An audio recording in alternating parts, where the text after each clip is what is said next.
Welcome to tonight's episode of Beyond Focus TV. I'm Lydia Patel, and as always, I have a very special guest for you, Amelia Thompson, who's the co-founder of We Write Life. She'll be with us for the next 30 minutes, so stay with us. You're watching Beyond Focus TV. Beyond Focus TV allows you to discuss contemporary topics affecting the Caribbean people on both a national and local level.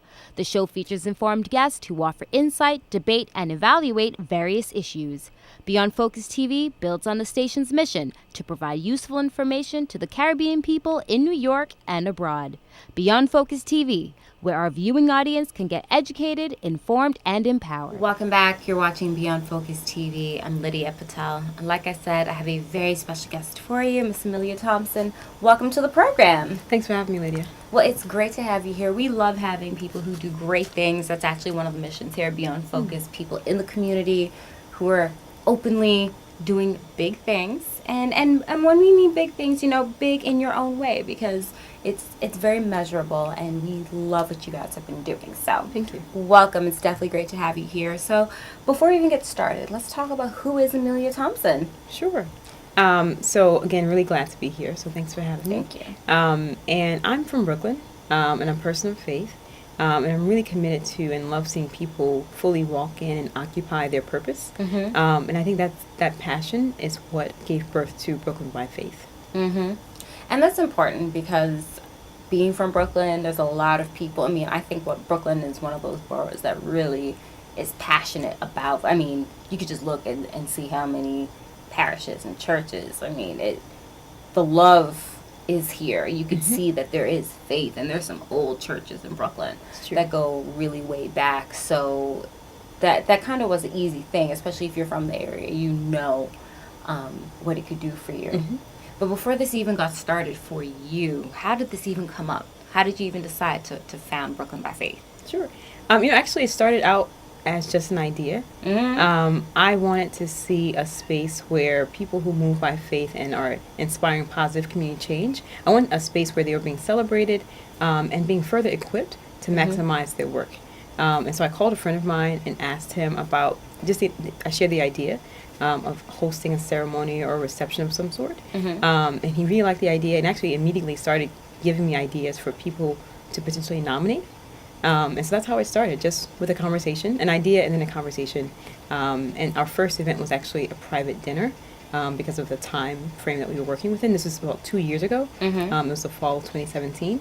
And so we hosted our first reception, which was a dinner at winter, right before the new year. So who did you nominate? Looking back at that private dinner, who attended? So we nominated and honored 3 women who are all educators. And all entrepreneurs. Mm-hmm. The first, Talia Warner, she is a professor of baking arts at City Tech. And what's really neat about her story, and she's from her family, she's of Panamanian descent. Mm-hmm. And growing up, she had an interest in different things. Mm-hmm. And it wasn't until college that she discovered, I think in high school, she discovered an interest in the culinary arts. And she had no idea that this entire world, an entire profession. Yes. Right. Food is a real business. It really is. It really is. Especially if you're as gifted and talented as she is. She's gone on to work at the Ritz. And she had her own company at one point. And now at City Tech, she's a professor, but she also directs the France and City Tech exchange program. So every year, they send a class of students to France to improve their culinary arts expertise. Wow. So it's really terrific what she's doing in that area.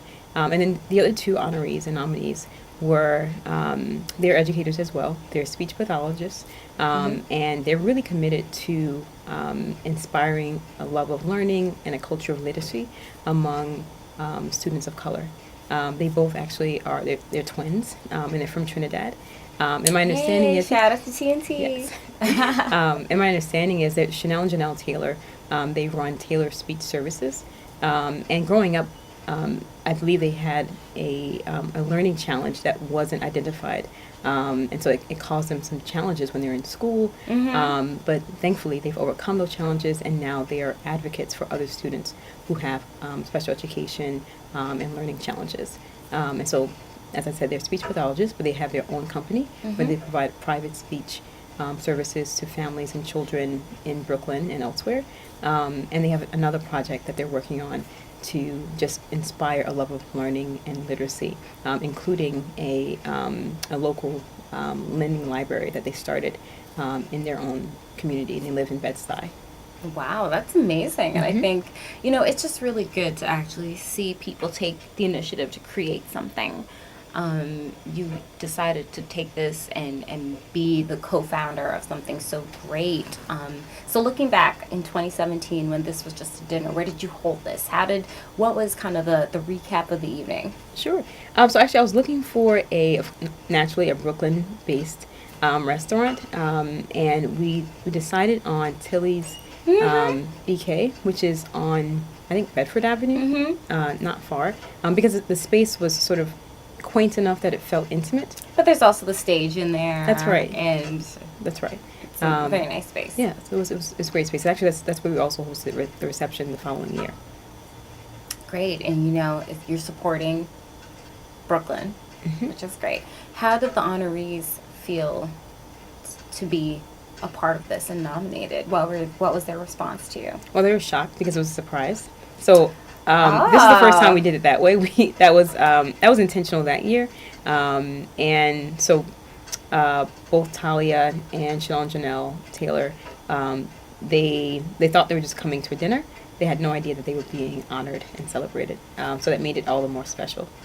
Absolutely, because a lot of times, you know in advance Right. who the honorees are, Right. and at these type of galas, which is great. But I kind of like the surprise element. You think you're coming out for something, next thing you know, you're being celebrated for your work. I mean, that really is. I think that just kind of puts the cherry on top. Absolutely. Then 2018, how did you decide to match that and make it better?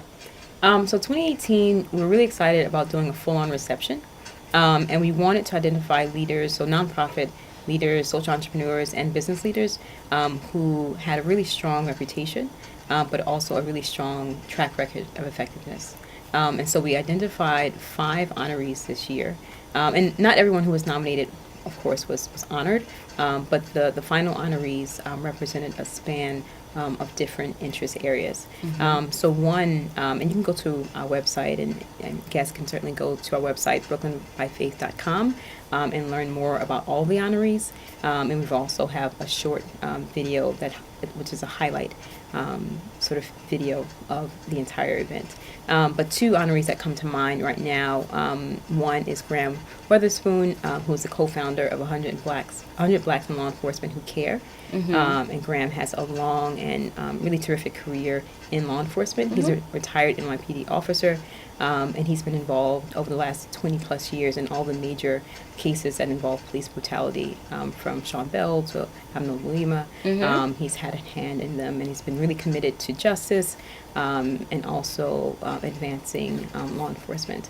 And so he was among our honorees. He won the Point of Light Award.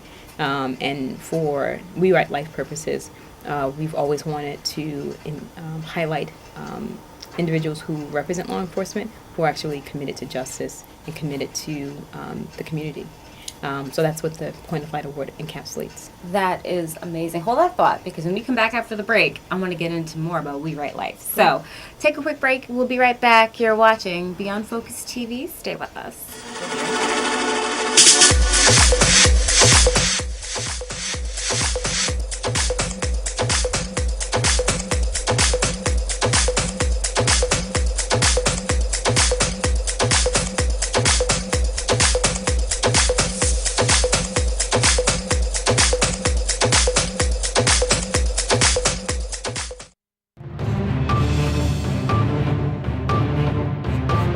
Welcome back. You're watching Beyond Focus TV. I'm Lydia Patel. So, Amelia, why don't you tell us a little bit about We Write Life and how it differs from Brooklyn by Faith? Sure. So We Write Life, it started actually right after Mike Brown was killed in Ferguson. And I really wanted a way of gathering people to sort of process that death and the death of others. And at the time I was a teacher, and so I wanted a way of helping my students process what they were seeing, what they were witnessing, and the impact that it had on them personally. And so we've hosted a number of community conversations around justice. And our real goal for We Write Life is to build bridges between law enforcement and communities of color.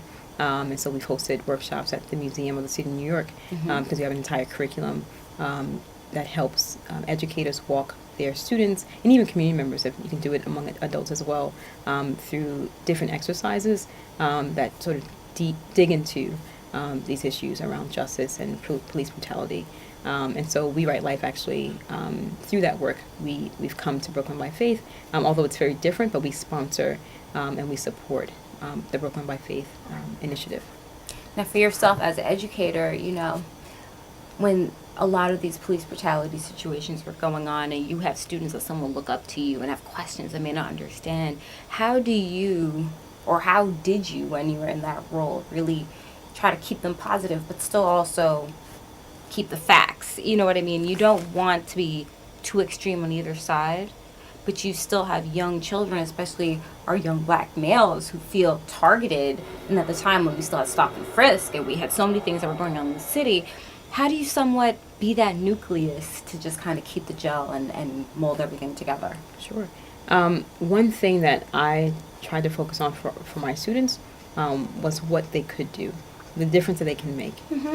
So whether that is with a specific talent they have or a gift, it's just encourage them to be the best they can be. And even to this idea of grit, this idea that they can continue, even if they're not great at something at the moment, they can continue to work at that gift and skill, despite the challenges that we face with racism and with just the challenges we face in our communities when we come into contact with law enforcement at times. I've tried to help redirect my students' focus on what they have in their hands and the potential that they can have and the impact they can have with their skills and with their abilities. And that idea of focusing on what we do have available to us, that's also been what's informed the push for Brooklyn by Faith and the desire to see people shine and celebrated based on their abilities.